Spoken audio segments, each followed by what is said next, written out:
Saudara, 3 pengendara di Makassar, Sulawesi Selatan tertimpa pohon tumbang.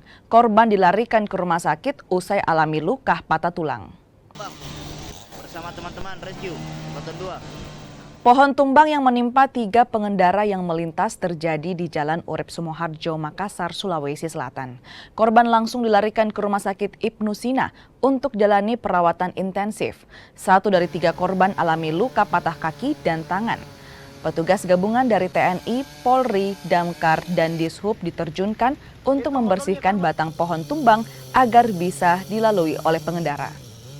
Di sekitar jam 15.45 ada kejadian pohon tumbang di depan Kodam, mengakibatkan ada pengendara 2 motor, korban ada 3.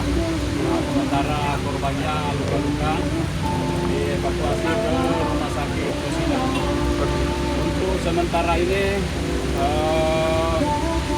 pohon tumbang sudah dibersihkan, arus lalu sudah cukup terkendali dari arah timur maupun dari arah barat.